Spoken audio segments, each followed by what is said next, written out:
My first serious relationship with a man named David, early on, I found out he was carrying on another secret relationship on the side. His relationship with his car. He loved that car, and I didn't get it. I hate cars. I'd rather take my bike or take the bus or anything before I'll get in a car. And I don't know anything about cars, so I can't even tell you what kind of car he had. But it was shiny and it had a sunroof. So I took his word for it that it was valuable. But if I didn't take his word for it, he took every opportunity to remind me. Have you noticed the seat warmers? Yes, my butt is very warm. And check out the sound system. It's such great acoustics. Yes, it's very loud. And the trunk space is so big. We'll just put your bike in the trunk. We don't need any other form of transportation. Okay, whatever you say. I could get past this. I was completely taken by him ever since we met. My best friend knew we would hit it off and introduced us at a bar one night. We were both from Cleveland, but living in the hippie land of Austin, Texas. We were both obsessed with the same music. We were both passionate graduate students with big plans to change the world. I fell hard and fast. This was my first love, and I wanted to hold on to it. Very early on in our courtship, about a week in, he invited me to his apartment for Thanksgiving with his friends, and I'm very excited about this. I'm so excited to meet his friends, but I'm not feeling so good. And I get there, and I'm trying to socialize and have a good time, but I'm just not really feeling good. And I eventually have to tell him, listen, David, I'm sorry. I'm not feeling good. I have to go home. I'll be okay in a couple of days. We can go out on Monday. Well, I was not better in a couple of days. I had to go to the hospital. I was extremely sick. I was just throwing up for days. And Monday rolls along, and I'm really determined to go on this date anyway because I don't want him to think I'm not interested. So he pulls up in his beloved car, and I get in, and we're driving along for a date, and I'm keeping it together, but suddenly I just start feeling nauseous and more nauseous and more nauseous. And the next thing I know, I swing open the car door, and I try to get it out of the car, but instead I throw up all over the inside of the car. And I'm mortified, and I'm crying. This guy's never going to call me again. He loves this car. And I can tell he's maybe secretly a little horrified, but he's very polite about it.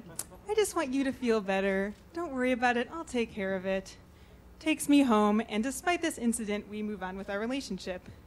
Several months later into the relationship, about 2 months later, his car has been repaired at the car dealership, and he's on vacation. He needs me to pick it up, but you can tell that he's really, really worried because he knows my driving record isn't great. All you have to do get in the car, pull it out of the dealership, go like right across the street to my apartment building and pull it into the garage. But be careful around the garage entrance. It's very tight. This is important. Got it. No problem. I can handle it. Or at least I think I can handle it. I get in that car and it feels like a boat. It's so big. I hate cars.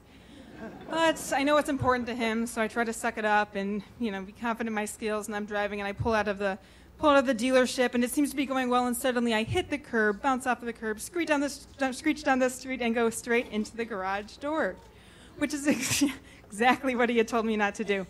So he comes home from vacation. I'm like, I've hurt his one true precious love again. Ugh. Drag him over to the car dent, point to the dent. He's like, you know that thing you told me not to do? I might have caused this dent. He rolls his eyes. You can tell he's secretly a little horrified, but he tries to be polite. Well, as long as you're all right, that's what's important, I guess. I'll take care of it. Wait, you guess? A few months later, he's in the hospital for emergency appendix surgery, and I have to go pick him up after his surgery. And I'm like, okay, get back in the boat of the car. I can handle this. He's had a stressful surgery. This is important to him.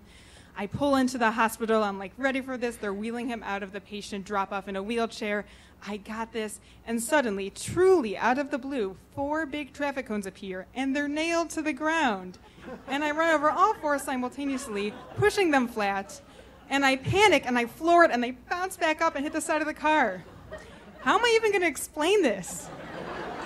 Luckily, he's pretty drugged up, so he hasn't really noticed, but I feel like I should say something.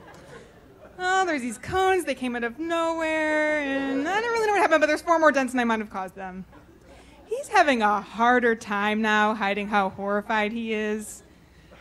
Really, Meredith? Again? Okay, I'll take care of it. Thank goodness it was mellowed by the pain meds. So we find out several months in advance that I'm moving to Washington, D.C. for a job. And I know we're probably going to break up, but we don't bother talking about it. That's healthy. We'll just figure it out at the airport. It's very much how it turns out.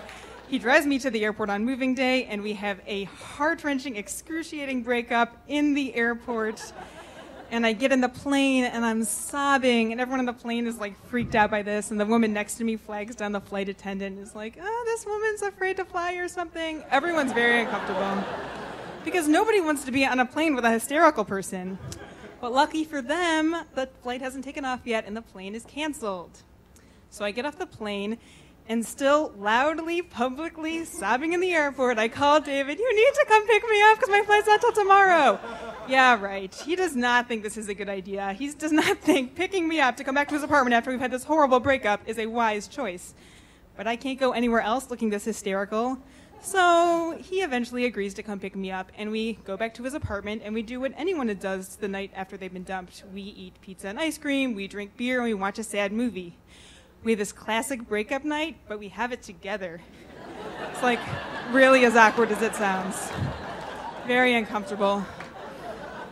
And the next day rolls around, and we're driving back to the airport, and I know this is really the end, and I'm devastated, I'm heartbroken, and we're getting closer and closer to the airport, and we're pulling up to the passenger drop-off, and I'm feeling all these emotions, and suddenly all that pizza and beer and ice cream come up, and I swing open the door, and I try to get it out of the door, but I throw up all over the inside of the car. How could this happen again? And there's no time. My flight's about to leave. There's no time to do anything. So we just look at each other and we laugh. And I realize that, this moment isn't about the car, and our time together hasn't been about the car. This has been about us and our relationship. And what a wonderful ride it has been. In fact, when I told him I was going to tell this story tonight, he could really only remember the good stuff. We have our last moment in the car, and he smiles and says he'll take care of it. And I run off to catch my flight, and I get the perfect closure text message. You'll always be the woman who threw up in my car twice.